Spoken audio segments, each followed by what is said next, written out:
This is a project that I was able to take part of, and there were many authors that participated to write this paper. So I'm one of many, and each of the authors represented a region to look at how climate change may impact their region. And so my area was the Southwest, and then we had representatives all over. The United States is experiencing a warming trend that we have been talking about, and within this area there's a lot of tribes living in all different regions, experiencing all different types of climatic changes, whether it could be drying or flooding. And so we wanted to look at all the different regions, and this is separated into Pacific Northwest, Southwest, Midwest, Alaska, Hawaii, and East Coast. And you can see that tribes are varied in where they're located. And tribes are so diverse, so unique. Even myself, as a Navajo person, I can't even begin to touch the surface or even say that I represent tribes, because I'm just one person and we're all so very unique. And on top of that, the tribes are very diverse in the climate that they live in, and even the region, like if they're in urban or suburban or very rural or remote areas, to coastal, to mountainous regions, deserts, and so forth. So it was a big task to even try to begin to assess or summarize how climate change would impact the water resources of these tribes. So we sat down and tried to use a tribal perspective to approach this large task. And so we use this conceptual model from the medicine wheel, which many tribes can relate to, because we all have sacred colors and links to the environment. So what we said was we wanted to approach it holistically, and to look at the hazard, which is the climate changes and impacts to water resources, as well as ecosystem. As we were talking at the working group, water is very interrelated to the ecosystem and to the people and to human health. And so these impacts are going to impact various sectors. And so we wanted to look at each of those. In addition, tribes are uniquely positioned in that 69% of these tribes, tribal communities are less than 2,000 people, and 78% are rural. They have lower income ratios than the average population. Also, they're unique in their political status. Tribes are sovereign. They have a nation-to-nation relationship with the tribal government. In addition, they have fixed geographic boundaries, so they are unable to move beyond these as they had done in the past. The hunting and fishing rights often extend beyond these fixed boundaries, which is unique. In addition, tribes often have higher priorities in the water rights, and so that makes them unique. So within these sectors, we looked at infrastructure as well as ecosystem services, and then spiritual and cultural factors.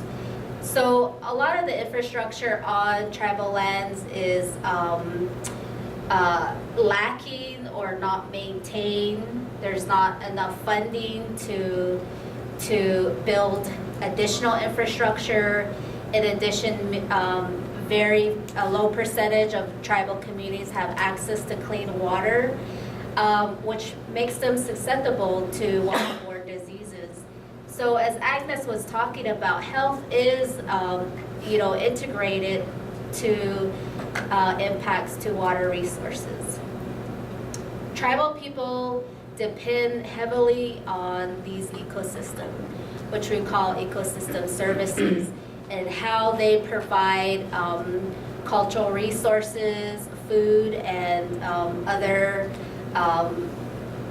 benefits for ceremonies and other cultural activities. And spiritually, our identity, our teachings, a lot of that is embedded into the environment. So going through each region, I wanted to just briefly summarize. The paper goes into much greater depth, and so you can have a chance to link to that website to download the paper. So in Alaska, it's a very large state. It's a third the size of the lower 48, and it has the largest number of tribes. These tribal communities are often very isolated and remote, and they engage in subsistence activities to sustain their communities.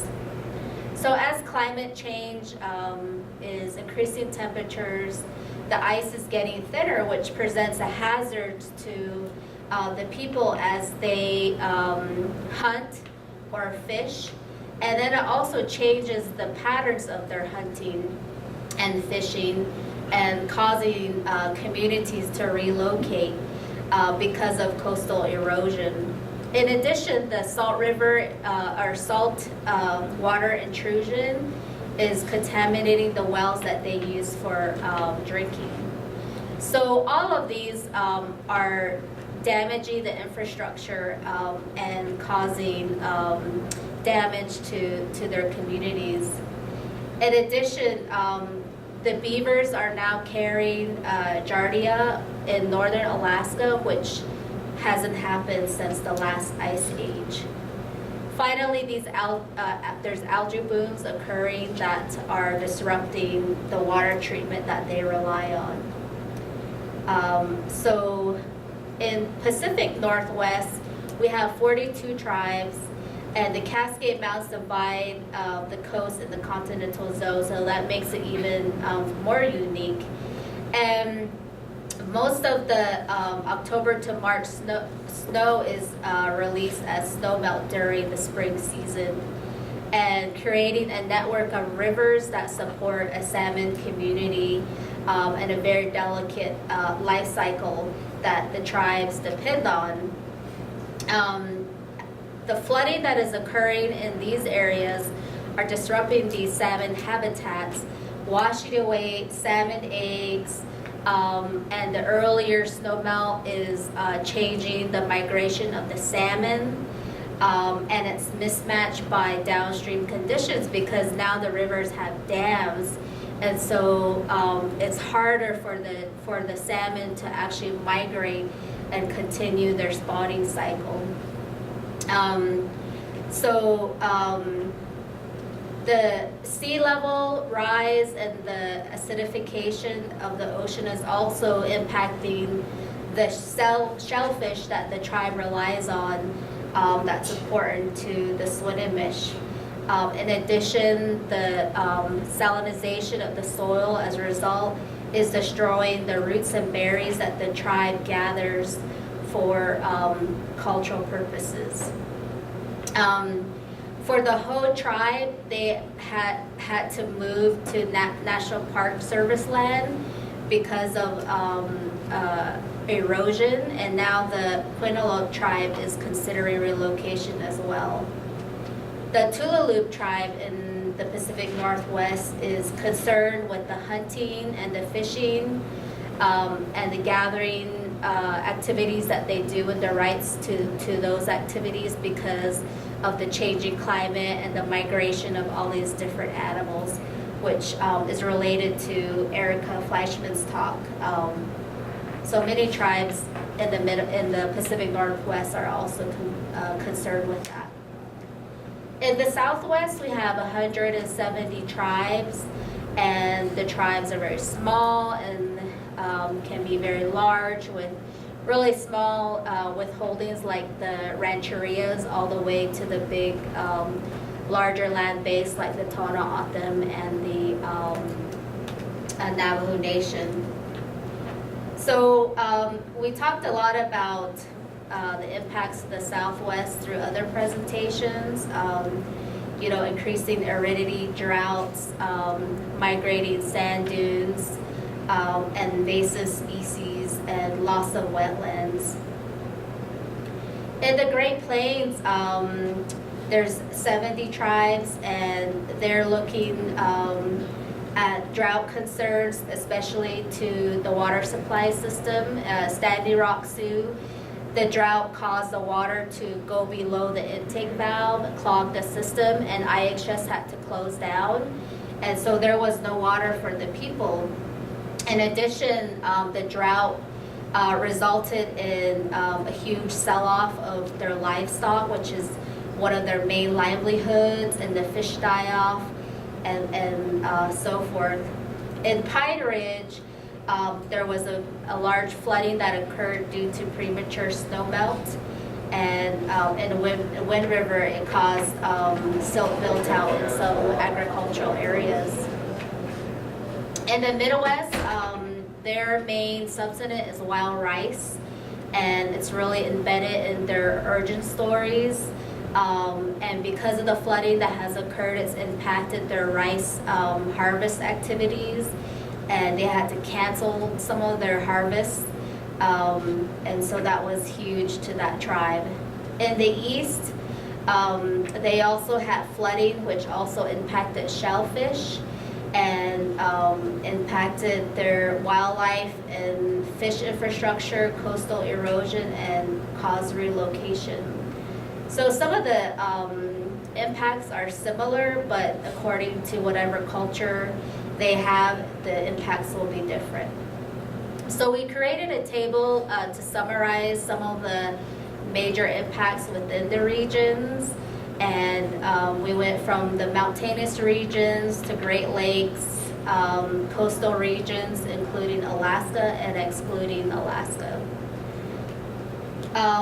So the way that we thought that tribes could address climate change is to integrate it to existing plans that they have, or integrate it into a bigger climate change adaptation plan, public health plans, economic plans, emergency response. So if we could partner to try to bring different facets together to help the tribes plan for climate change, that would be great, as well as partnering with existing organizations that can provide resources. So we listed several partners, including Alaskan Native Health Tribal Consortium that we mentioned, ITEP, NOAA, among others.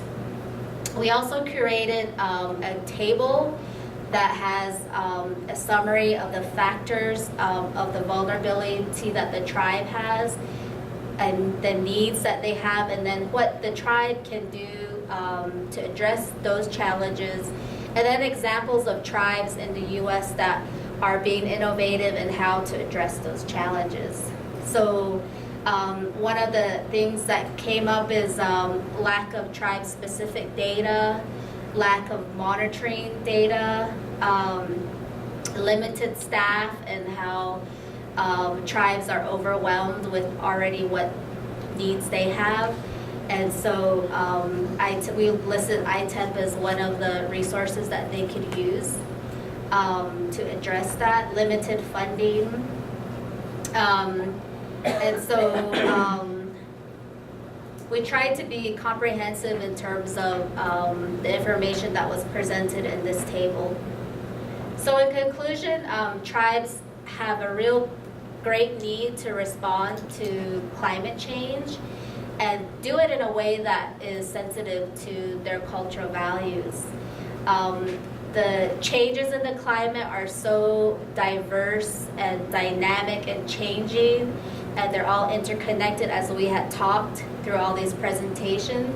So all of that is important to consider in the planning. Also, there's uncertainties in those impacts, and so that is a challenge for climate change adaptation.